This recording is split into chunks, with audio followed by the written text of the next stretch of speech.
Assalamualaikum warahmatullahi wabarakatuh. Kami dari kelompok 10 akan mempresentasikan hasil kerja kelompok kami, yaitu peran dan teknik pengendalian manajemen. Anggota kelompok Nur Farida Umami Sofawati, Muhammad Najib Azam Zami, Eka Ila Komariah, dan Muhammad Ainus Zain. Poin-poin yang akan kami bahas yaitu 1. Pengertian pengendalian manajemen, 2. Jenis-jenis pengendalian, 3. Proses pengendalian, 4. Tahap-tahap pengendalian manajemen, 5. Peran sistem pengendalian manajemen, 6. Karakteristik sistem pengendalian manajemen, 7. Unsur sistem pengendalian manajemen, 8. Faktor yang mempengaruhi sistem pengendalian manajemen. Pengertian pengendalian manajemen. Pengertiannya yaitu proses untuk menjamin bahwa tujuan-tujuan organisasi dan manajemen tercapai atau proses untuk memastikan bahwa aktivitas sebenarnya sesuai dengan aktivitas yang direncanakan. Adapun pengertian lain yaitu proses dalam menetapkan ukuran kinerja dan pengambilan tindakan yang dapat mendukung pencapaian hasil yang diharapkan sesuai dengan kinerja yang telah ditetapkan tersebut. Jenis-jenis pengendalian. 1. Pengendalian pendahuluan, yaitu memastikan bahwa sebelum kegiatan dimulai, maka sumber daya manusia, bahan, dan modal yang diperlukan sudah dianggarkan sehingga bila mana kegiatan dilakukan, maka sumber daya tersebut tersedia baik menyangkut jenis, kuantitas, kualitas, maupun sesuai dengan kebutuhan. Pengendalian bersamaan, dalam hal ini manajer melakukan fungsi pengarahan kepada pekerja bawahannya.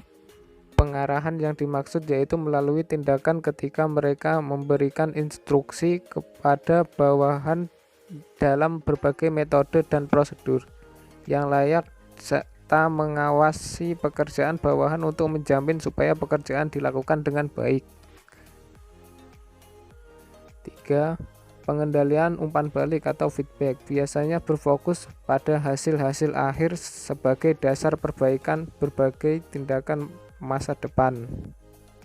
Proses pengendalian. Proses pengendalian terdiri dari 4 aktivitas, yaitu pertama, penetapan tujuan. Penetapan tujuan diawali dengan adanya penetapan terlebih dahulu dari berbagai tujuan yang ingin dicapai oleh perusahaan. Strategi untuk mencapai tujuan tersebut sampai penentuan anggaran yang menunjukkan rencana alokasi masing-masing sumber daya organisasi perusahaan dalam menunjang pencapaian tujuan. Poin kedua, pengukuran. Pengukuran merupakan penetapan satuan nama terhadap suatu objek yang diukur. Aktivitas pengukuran menyangkut 2 hal. Pertama, pengukuran berkaitan dengan apa yang diukur. Kedua, pengukuran berkaitan dengan bagaimana pengukuran tersebut dilakukan. Poin ketiga, membandingkan kinerja aktual dengan standar kinerja. Membandingkan merupakan proses membandingkan kinerja aktual dengan standar kinerja dan berbagai tujuan yang telah ditetapkan tujuan maupun standar ditetapkan pada tahap perencanaan atau planning. Keempat, tindakan manajerial.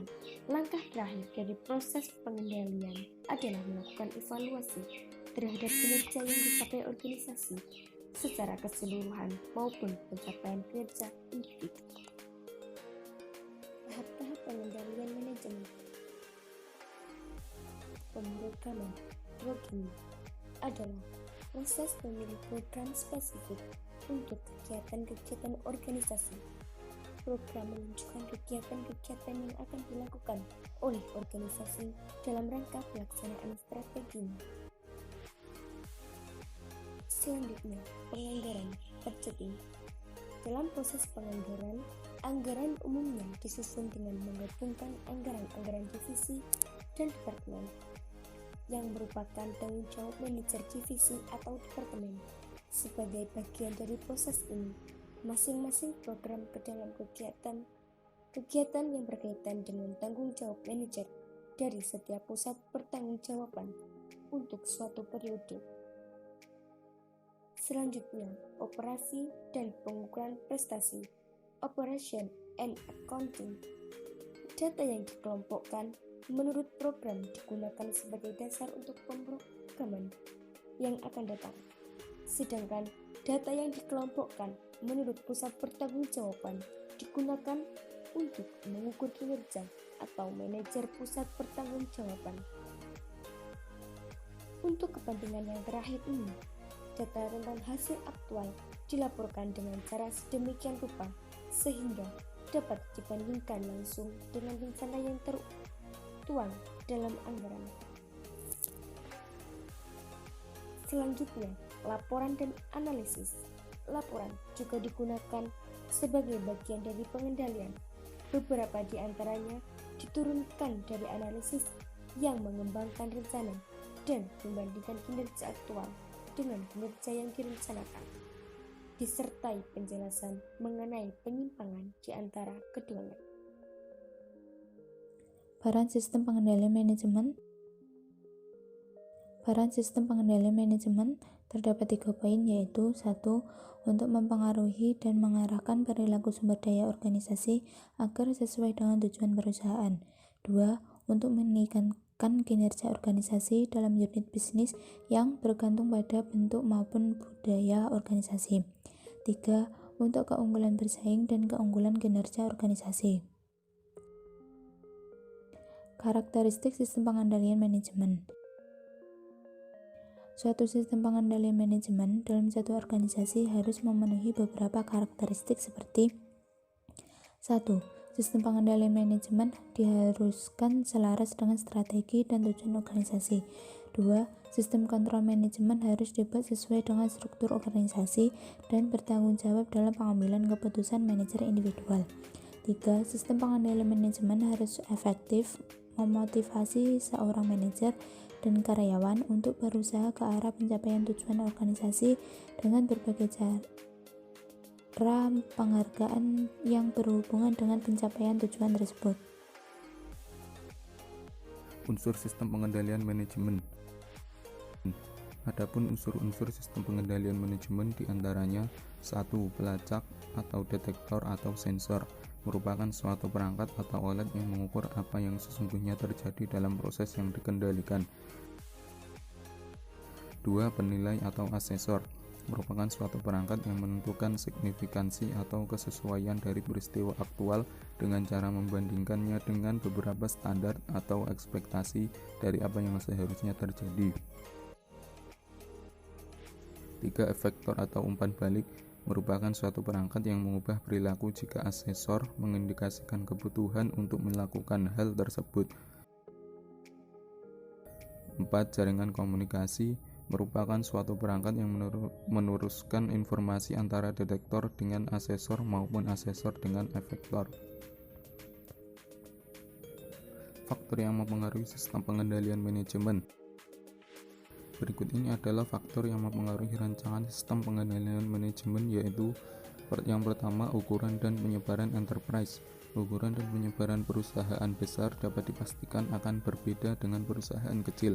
Hal tersebut akan menentukan isi dan sifat sistem kontrol pada setiap organisasi. Yang kedua, struktur organisasi, delegasi dan desentralisasi.